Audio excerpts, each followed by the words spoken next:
All right, I think we are live. Audio and video is up, so welcome to Steel Design. We are in lecture 35, if you can believe it. We've only got 2 weeks left. So a couple of items to discuss. So first off, let me close my Outlook so it doesn't bother us during class. First off, grades. So attendance grades are up to date. I updated that, I think on Friday. As for homework 6.4 is due today, and I'm going to postpone homework 6.5. Normally I'd assign homework 6.5 today, but I think I'm going to postpone it because I want to let what we're talking about today sort of sink in a bit. It's a little heavy on the theory side. Well, not really the theory side. It's more heavy on just the specification side. I'm going to grab my manual over here. But long story short is we've sort of laid all of the foundations, if you will, to really start discussing discretely braced beams. We've talked about lateral torsional buckling. We've talked about CB. And today is sort of putting a lot of that stuff together and discussing how we analyze a discretely braced beam. And once you understand how to analyze a discretely braced beam, and specifically understand the LTB curve, then you'll understand how to design one. So I kind of want to let this sink in. Now, one thing I do want to mention is the 2 surveys for this semester. Now, I'm going to try something here.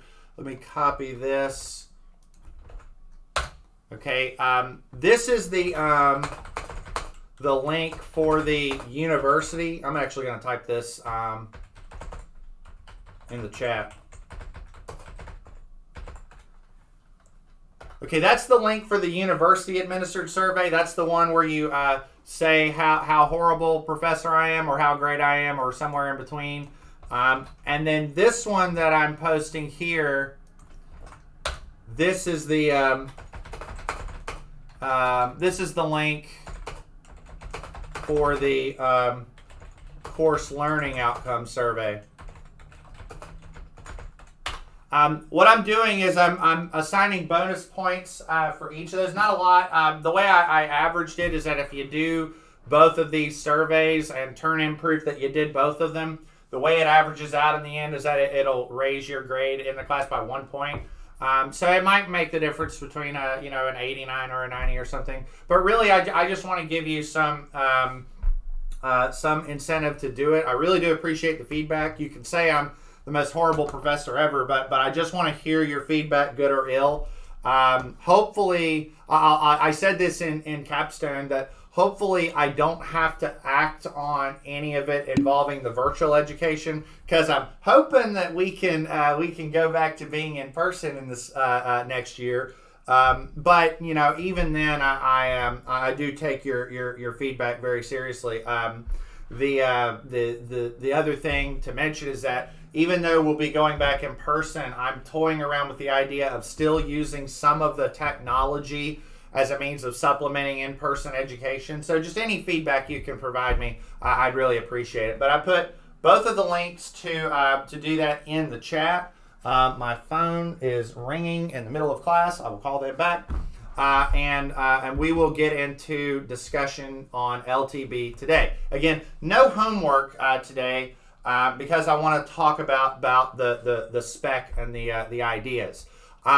What I'm going to ask everybody to do sort of right now is turn to chapter F in your spec.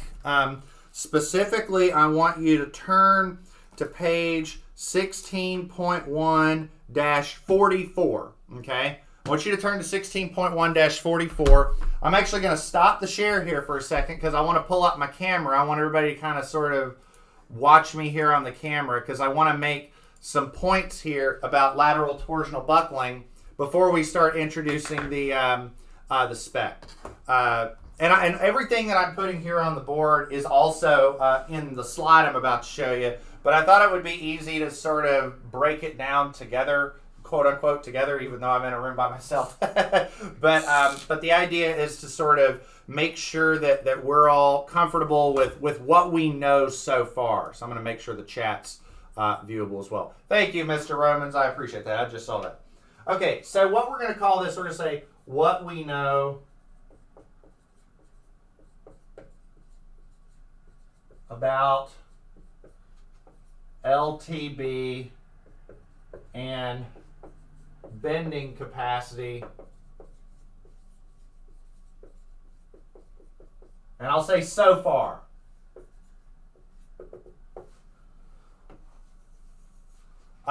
And just so we can sort of organize our thoughts and organize the stuff that we've learned so far, so that when we start introducing the spec, it doesn't, hit us like a bucket of water. And so let's write down some factoids. Okay, so here's a fact for you. Okay, what is the maximum flexural capacity that a steel beam can withstand? I want to see if everybody's been paying attention. So if I load a beam in bending, and I take that beam and I bend it and I bend it and I bend it, what is the absolute maximum moment that I can hope to achieve before the beam fails?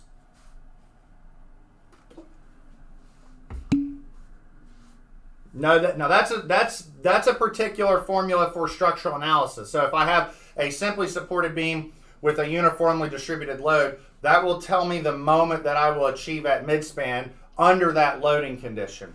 But that's not that's the moment that I get from the analysis side, from the load side. I'm talking about from the resistance side. If I take a beam and bend it, what is the absolute maximum moment that it can withstand? And I'll give you a hint. We start off, we have a stress profile that looks like this, and then it starts to look like this, and then it starts to look like this, and then it starts to look like that.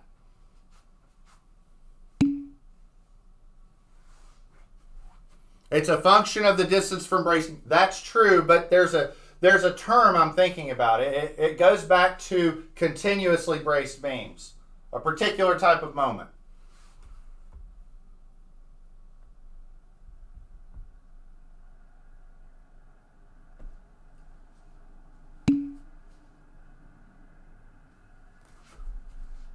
No, I think you all are missing my point. I'm talking about MP. I'm talking about the plastic moment. That's the absolute maximum moment that a beam can withstand. FYZX. There you go. Exactly right. So equals FYZX. That is the absolute maximum bending moment that a beam can withstand. Okay? Regardless of what's going on with LTB, regardless of what's going on with bracing, that's the absolute maximum bending moment. Another fact that goes along with that, which is something that Mr. Enod alluded to, is if LB is 0, then MN is MP. Okay? That's true too. Okay? Because as the bracing length changes, we start getting into a buckling situation. But if LB is 0, then we have a continuously braced beam, and MN equals MP. Is everybody with me so far with this?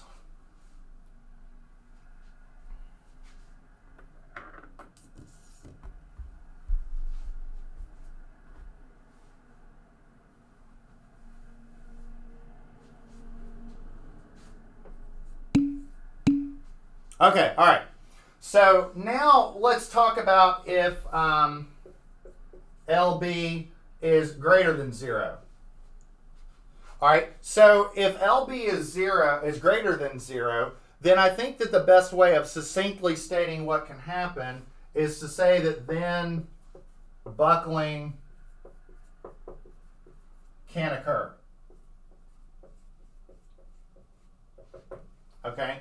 And I'm just going to leave it at that, because we're going to expand on what that means a little bit today. Because there's going to be two types of buckling. It can be inelastic or it can be elastic, and then there's some other stuff that goes into there. But I'm just going to leave it as that for now. That's the best way of describing it succinctly. So if LB is greater than 0, then we know buckling can occur. And I'm going to put a note here and say we have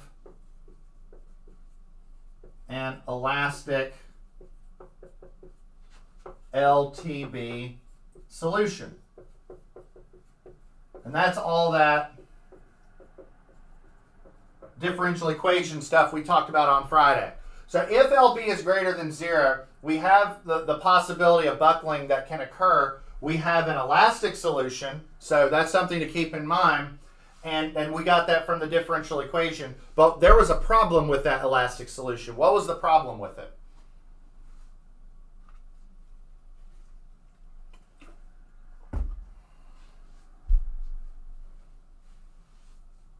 Let's make sure y'all are paying attention. What was the problem with that differential equation?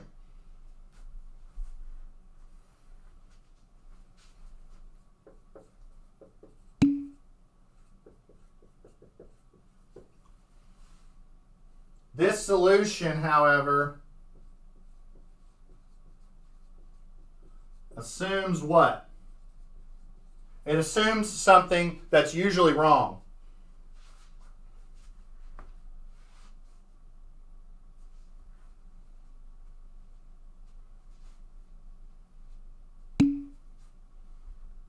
Not quite, not quite. It assumes that M is constant. It assumes that the bending moment that you put on the beam is constant, okay?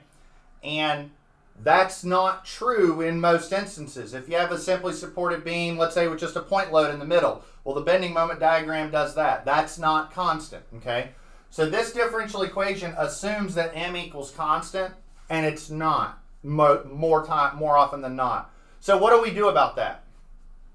How do we use this solution but account for the fact that M is usually variable? How do we handle that? Boom. There you go. Exactly. We correct this with CB.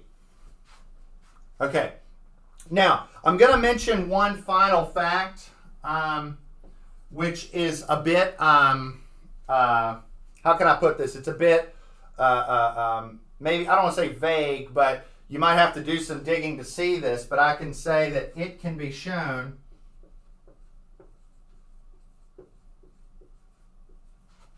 that for all cases, CB is greater than or equal to 1. In other words, CB is either 1 or it's bigger than 1. You will never find a situation where CB is smaller than 1. If you do, that means you've done your math incorrectly. CB is always greater than or equal to 1. It's the way it's formulated. Okay. The worst case scenario is for CB is 1, but normally CB is bigger than 1. And we're going to talk about specifically what CB does today, because right now CB is just this random equation that we talked about last time. I mean, we looked at our differential equation, we saw the problem with it, and I said, well, here's this term CB that's going to fix it, but I didn't really tell you how it's going to fix it, and that's what we're going to talk about today. But I want to take a sec and see if this makes sense and see if anybody has any questions. And then what we're going to do is we're going to go back to the PowerPoint and then dig into the spec a bit. So I'm going to take a sec, see if anybody has any questions.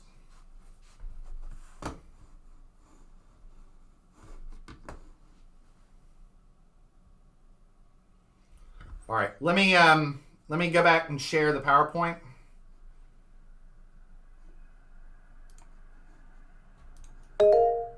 Mr. Adkins.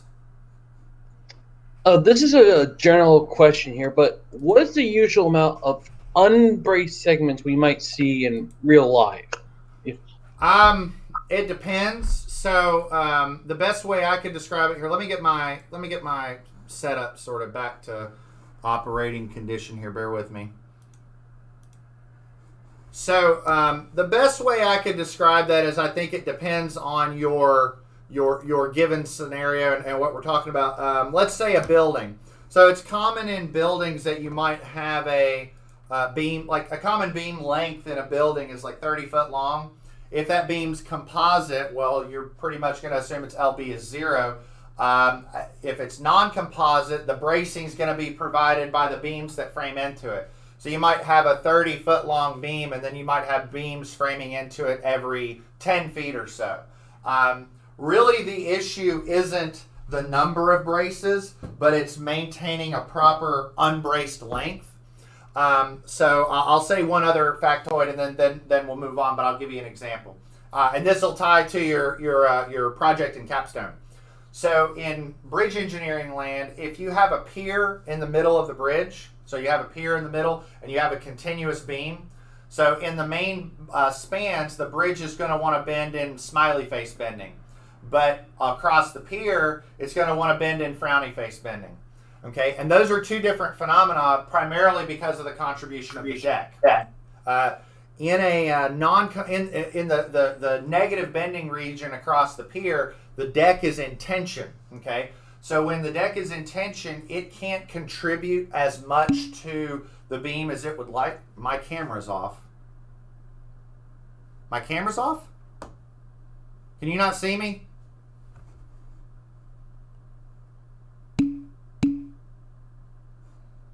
Hold on. Can you see? I can see you now. Well, I mean, you can remember you can switch between the slideshow and me, right? Yeah, but your screen went like completely black.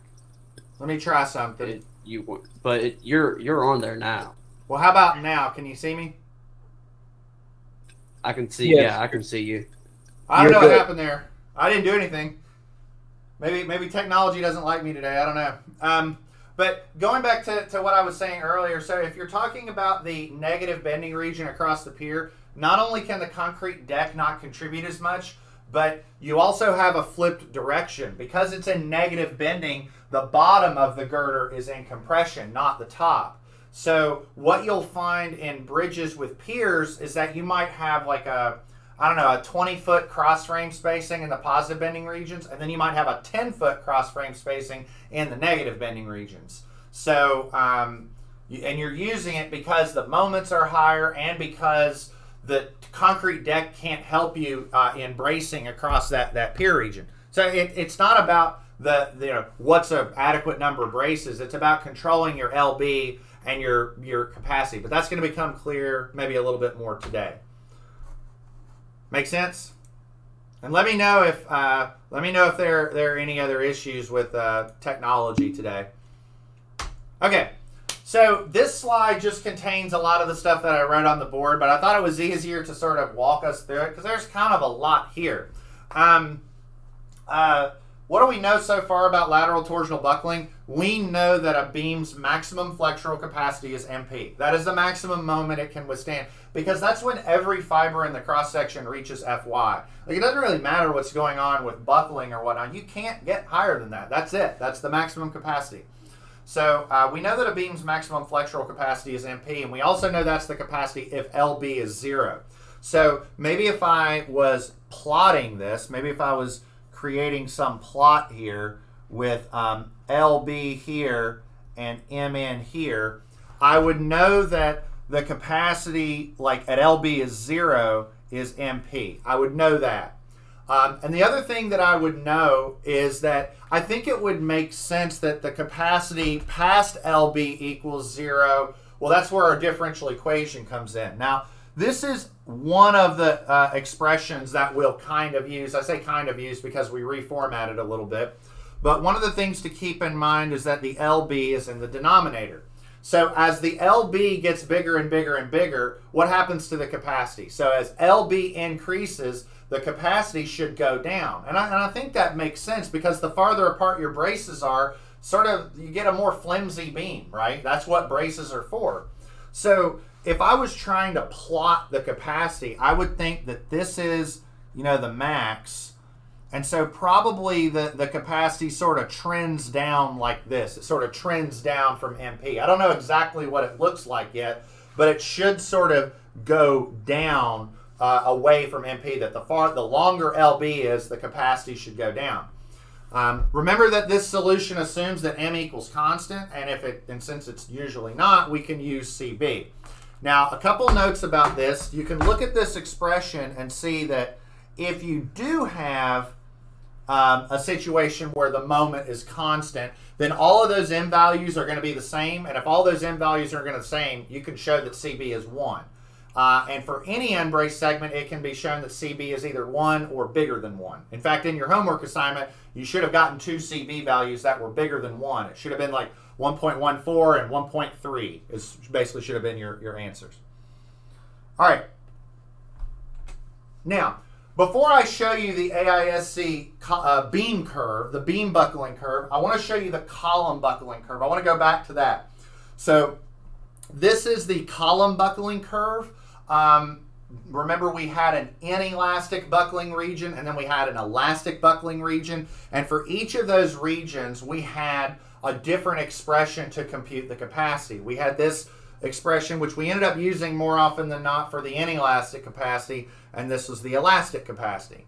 Now remember, there were 2 reasons that real column behavior deviated from ideal column behavior. There was geometric imperfections, and there was residual stresses. I highlight residual stresses because it's going to show up kind of importantly here in a little bit.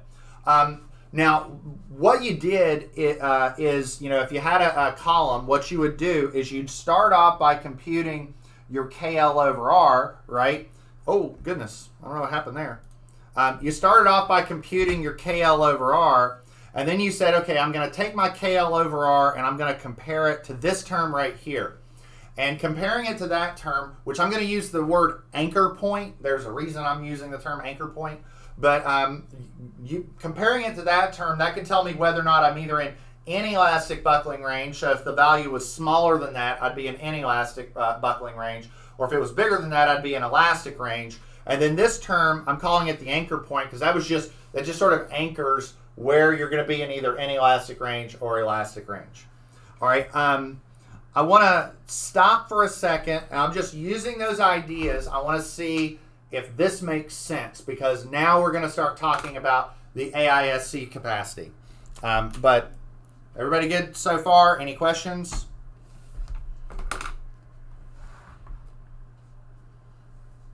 I'm doing this sort of piecemeal, like one at a time, especially because we're doing this virtually. I don't want to just blow through this. We can do it probably a little faster in person, but I want to take my time with it online.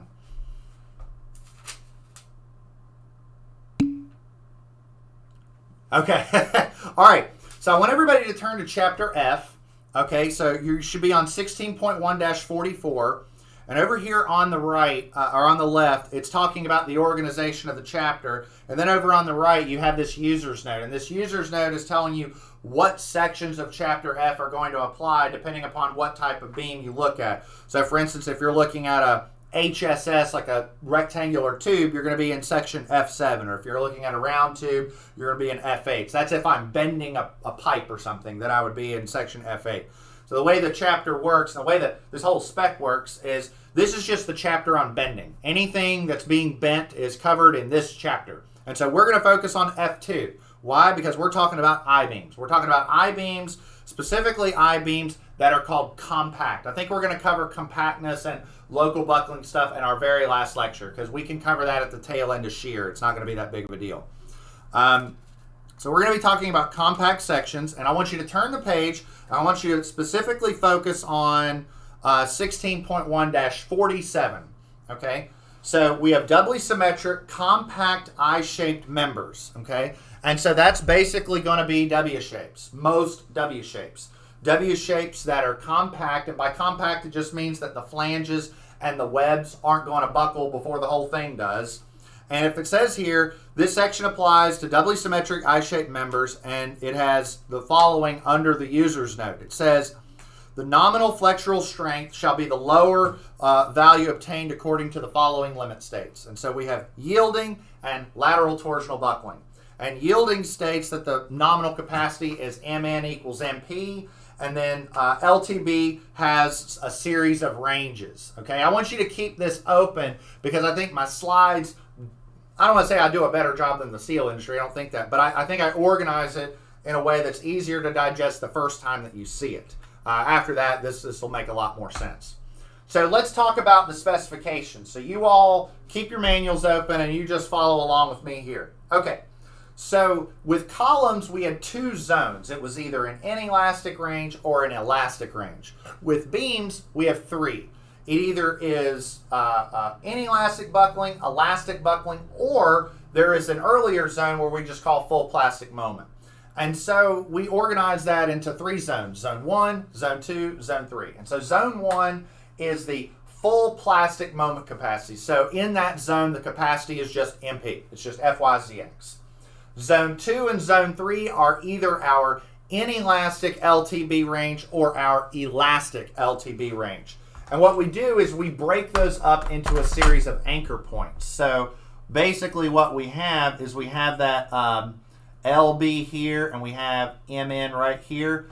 And what we're going to have is we're going to have 2 anchor points. We're going to have this one here called LP and this one here called LR.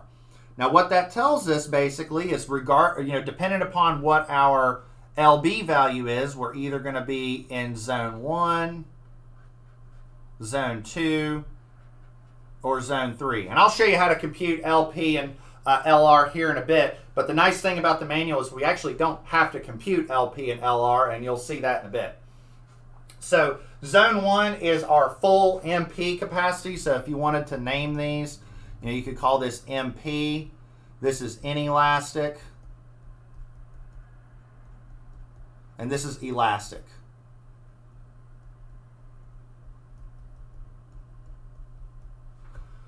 And so the way that we compute these is MN, we use linear interpolation. There's a linear fit between the MP and this term MR. MR is basically just the yield moment that we reduce a little bit to account for residual stresses. So residual stresses are rearing their ugly head again. And zone 3, we compute it using that derived solution that we talked about last week, that differential equation solution. That's what zone 3 is all about. The one thing not to forget is this presence of CB. And I'm going to show you how CB affects the capacity here in a second. Now, if you were to take the specification and actually plot it, it would look like this. Now, there's a lot going on here, and I'm going to pull up an Excel plot here in a second to sort of help you digest this. But basically what we've got is we've got this plot up and kind of hinting at for the past little bit. So with the x-axis, we have the LB, the unbraced length, and on the y-axis, we have the capacity. And so a couple things to keep in mind. So what do we have? We have MP right there at LB is 0. We also have MP being the absolute maximum capacity for the entire curve, and that will still stay true as well. Zone 2 is just a linear fit between LP and LR. It's just a linear interpolation. The 2 zones are broken up by LP and LR, and this zone 3 is what we derived before. Now, a couple terms that are popping up. First off, there's this term BF. BF is there. We call it a beam factor. It really doesn't mean anything other than just the slope of this line. It's just the change in Y over change in X. We're going to look up table 3.2 in a second, and you're going to see that term reported. But the other thing that we really haven't talked about is this term CB and how it impacts. Okay, what CB does is increase the capacity. See, the worst case scenario is actually to assume that moment equals constant. All right, and let me show you why. I'm going to stop the share here, and I'm going to share this. All right, so does everybody see an Excel plot? Okay, so this is me plotting the capacity of a W24 by 76. So on the x-axis, I'm showing the unbraced length, and on the y-axis, I'm showing the moment capacity. Now, what you see here is the capacity as the unbraced length changes. Let me get my arrow here. What you see is that as the LB goes up, the capacity goes down, but it doesn't show you what CB does. Okay, CB is always greater than 1, so if you multiply this curve by CB, it's going to increase the capacity. So if I use something like 1.25, you can see that the curve got bigger. But one of the things that happen is that the curve is always cut off at the very top. You can see that I don't care what value I put in. I can put in 1.36, I can put in 1.45, I can put in 1.7. It doesn't matter what value I put in for CB. I am increasing the capacity but up to a certain point. I don't care what CB is. I don't care what's going on with the bracing. I cannot achieve a capacity larger than MP. It can't happen. Okay, so regardless of your your CB value, your capacity is always cut off at MP. So if you actually look at some of the equations in a little bit for zone 2 and zone 3, they're always going to say the capacity is the minimum of some pile of junk and MP. You always have to be limited to MP because you can't exceed that. Now, the reason that CB increases the capacity is because your moment, you know how your moment is variable. When you load a beam, let's say it's a simply supported beam and a uniformly distributed load, the maximum moment is at midspan. You only need to develop the capacity at midspan. But our differential equation solution assumes that you need to develop that capacity everywhere, and that unfairly penalizes the beam. And so that's what CB does. CB increases our capacity to account for the fact that the moment is variable. It's not constant. That's why CB serves to amplify the capacity, but again, as long as it's cut off at MP. So let me go back to my slideshow. And I'll entertain some questions here in a bit because I know you'll probably have some. So now let's start going through some of the math a bit. Now, here's the curve that we looked at earlier. Let's see if we can pull some of these equations to describe these functions. Let me erase all that. Okay, so here's some of the equations that are necessary. First off, we need these anchor points, these LP and LR terms. Those are the terms that tell us whether or not we're in zone 1, zone 2, or zone 3. Those are the formulas, and I think that formula for LR, I think it's official. That is probably the longest equation I have really in any of my classes that I teach, period. It's probably one of the nastiest equations that you've ever seen, but relax, don't worry. We never really even have to use it because a lot of this is computed for us. What also might seem counterintuitive, but if I had to derive these equations, it's actually harder to derive LP than it is LR, because LR is just setting some equations equal to one another and solving for the length. You just set your differential equation solution equal to MR and solve for the length. So it's nasty, but it's just algebra. The LP term requires a lot of testing and modeling and statistical assessment to try and figure out the cutoff point. There's a lot more work that goes into LP than there is LR. Once you determine what zone you're in, you need some expressions in order to compute the capacity. For zone 1, the capacity is just MP. For zone 2, it's linear interpolation. So this formula right here is what is listed in Chapter F. If you all still have your Chapter F open, you'll see that formula right there. What we can do to actually make our life a little easier is rewrite it to what you see down below. The reason why is because we're able to use this term BF, and you'll see here in a second how BF is already available for us.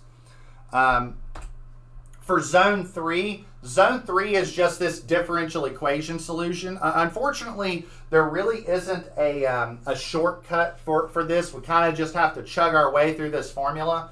But fortunately, all of it's very plug and chug and very, you just look all this up. If you go to table 1-1 for a W shape, the RTS, the H0, the J, the section modulus, all that stuff is there. There's section properties that you look up. E is 29,000 KSI.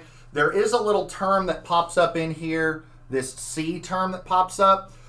It is 1 for I shapes. We just adjust it a bit if we're dealing with a channel, but we're not going to be doing any channels in here.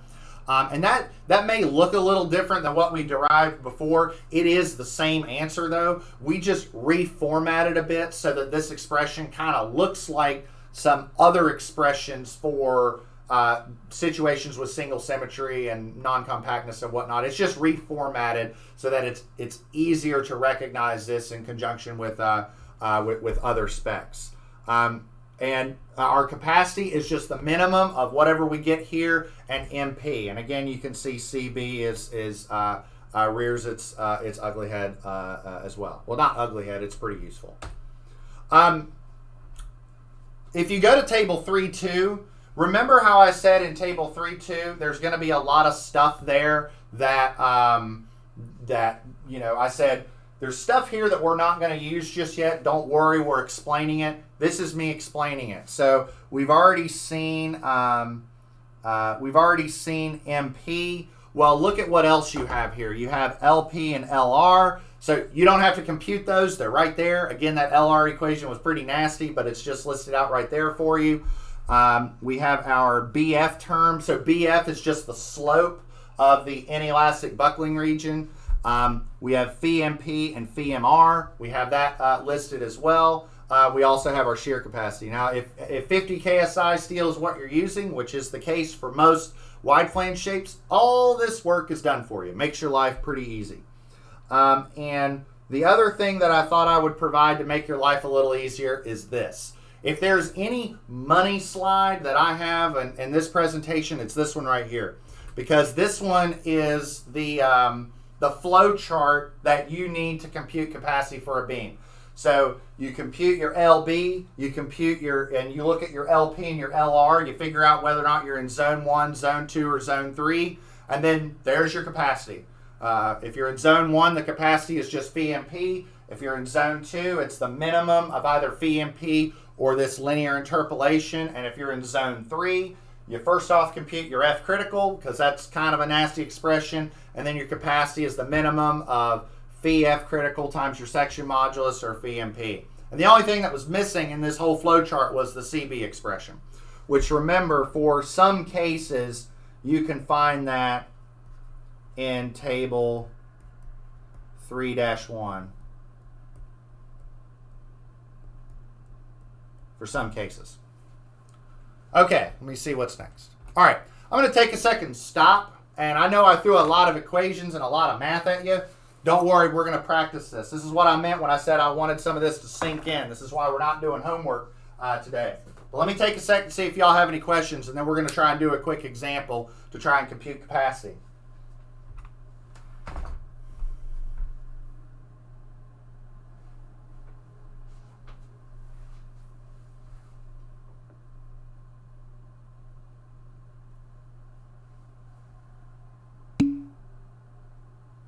Can you go back a slide?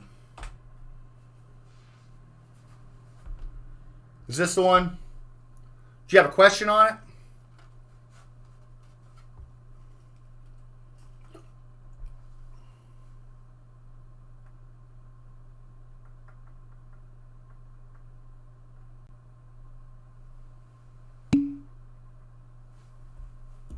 Yes, because all of these values, the phi BF, the LP and LR, yes, this is only applicable for FY's 50 KSI. Now, let me say two things about that. Number one, if you're using a W shape, like a W24x76, if you went to Huntington Steel right now and tried to buy one, chances are, I mean, not chances are, the vast, highly likelihood, you will be purchasing one of A992 steel that has 50 KSI anyways. A992 steel is the preferred material spec for a W shape, so that's what you're using anyways. That's the reason why this table is written for 50 KSI steel, because that's the preferred material spec for a W shape. The other point to mention is that if you go to AISC's website for some scenarios, and I don't want to say always is and nevers, but there are some cases where some of the design aids are available for steel grades that are higher than 50 KSI. They're not all available. It's only some of them, but it's worth checking out. If you have a student membership, again, you ought to take a look at what AISC has, because they put a lot of stuff on their website for free.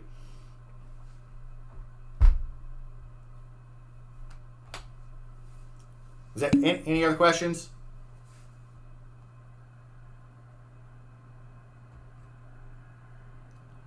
Okay, let's see if we can knock out a little bit of work on this example.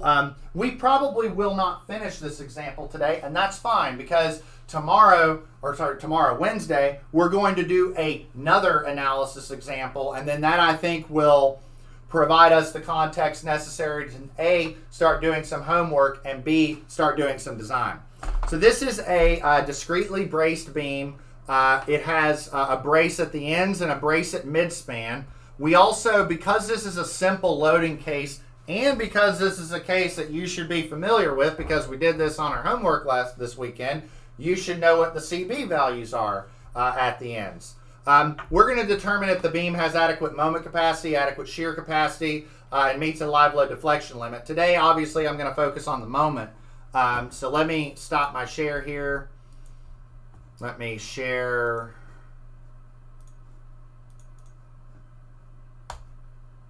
this.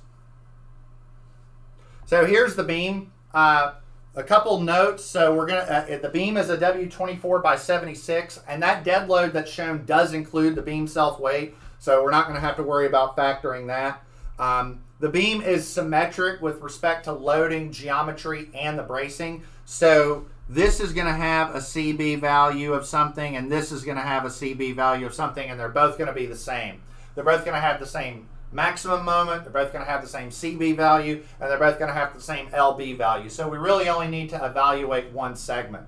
We'll talk a little bit more about that on Wednesday, but technically you might have to evaluate each segment separately. Each segment might have a different moment and a different LB and a different CB, but everything's going to be the same here, so we only have to evaluate one of them. Now, does anybody know what the CB value is going to be for each of these segments?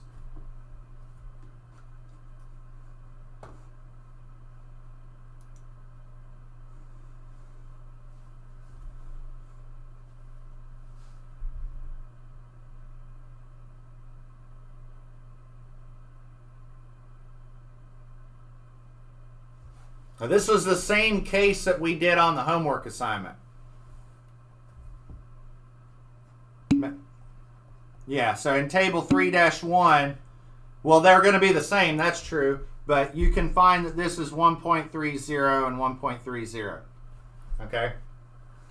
So this is in table 3-1. It's on page 3- I think it's like 16, 3-18, 3-18.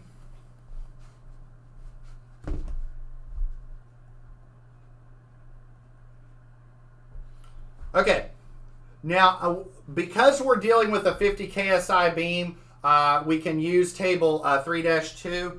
I want you to help me out with this. For a W24 by 76, I want you to tell me what is LP and what is LR.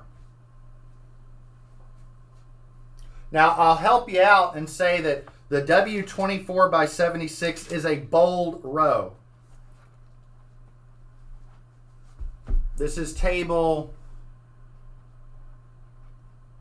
3-2, page 3-24. What's LP and what's LR?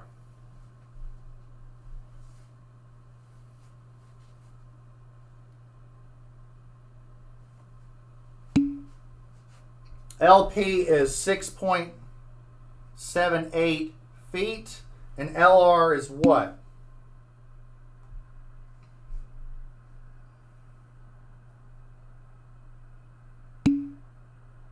19.5. I'm going to take a second, make sure that everybody's able to find that. I don't want to just barrel ahead if you can't find that. Okay. Now, for our beam,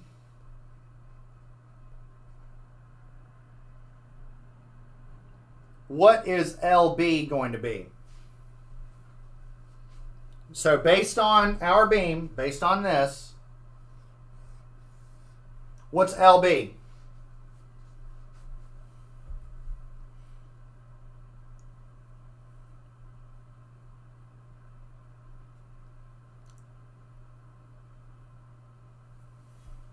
Somebody that hasn't answered.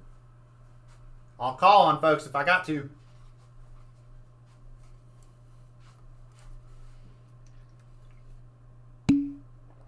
$15 feet. There you go. Now, does everybody understand that? Okay? Because the beam, to be clear, the span length is 30 feet, but the unbraced length is 15 feet. Okay? There is a difference between how long the beam is and what is the distance between braces. So, can anybody tell me what zone we're going to be in?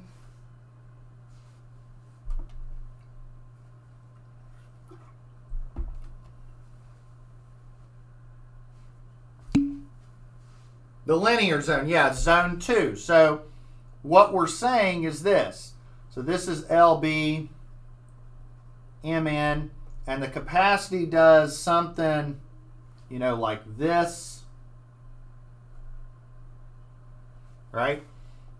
And so this is LP, 6.78 feet. LR is 19.5 feet. And we have an LB of 15 feet. So we're like right here. So this is LB. So we're trying to figure out, you know, what that is, okay? But keep in mind, we also have to account for this whole, you know, effect of CB. We got to account for that too. But that's where the equations help, because it already does all of this for us. So what I did is I copy and pasted this into our calcs here. So we have an LB that's between LP and LR, so we're in zone 2.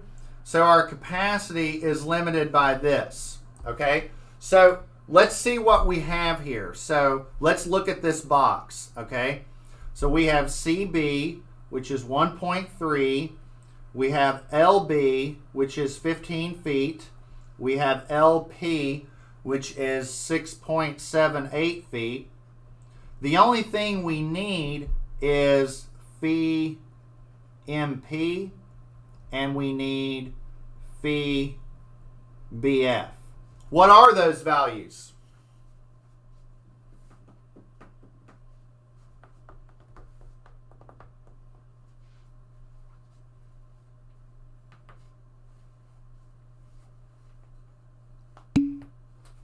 $750 foot kips and 22.6 kips. Okay, so now that we have that, what we can do, so here's how I like to do it. I compute the top expression first, so CB phi MP minus phi BF LB minus LP is 1.3 times 750 minus 22.6, and then it's 15 feet minus 6.78 feet. What is that going to be?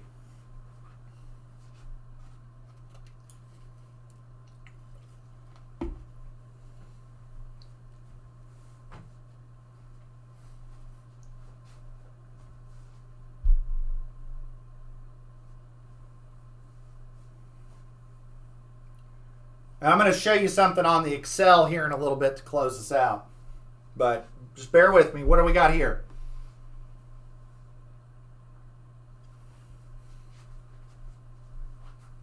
Where'd the 733.5. Do I have a second on that?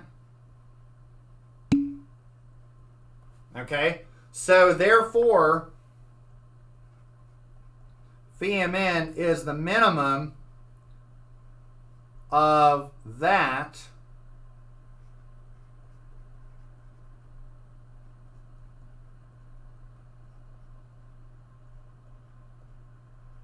or phi MP,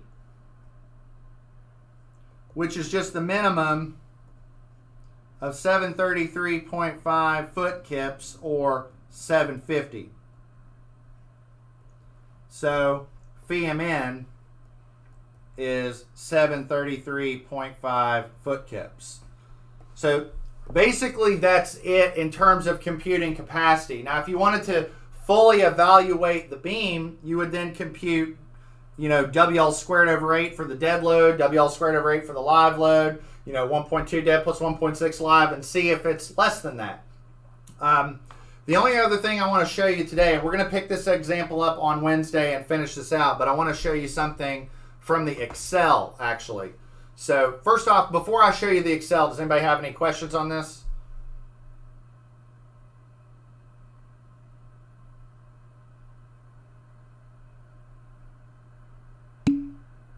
Okay, so if you stop this and then you go to the Excel that I showed you. So here's the Excel, and watch this. Notice how it's a W24 by 76. Well, by golly gosh gee, wasn't that the same section we just did in this problem? I think it was a W24 by 76. So maybe what I ought to do is I ought to change my CB value to 1.3 to what it was before. And I might ask myself, if my length is 15 feet, what's my capacity? And I don't know, it looks like it's a little under 750. Maybe it's, I don't know, 733.5, you know?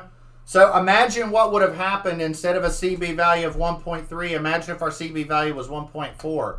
You can see our capacity would just be MP, right? That's what CB does. CB augments our capacity. It increases the capacity up to a point, up to MP. We don't know that until we go through and do the math. You know, that's what this spreadsheet is doing. It's doing the math for us. Let me stop for a second, see if anybody has any questions on this.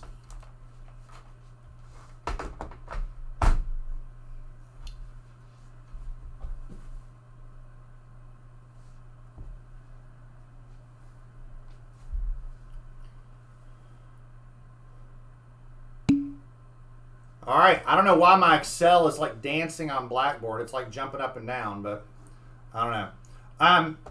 Here's what I'm going to do. I think I'm going to stop here. What we're going to do next time is we're going to pick up this example and finish it out on Wednesday, completely finish it, start to finish. And then we're going to ask ourselves, what would happen if we were in zone 3? And I think you're going to find it's not hard. It's just a little bit more. It's not even really more. It's just a different path in the flowchart. And then we'll talk about design. So that's all I have for everybody today. Everybody stay safe, stay healthy. We'll see you all on Wednesday. That's all I got.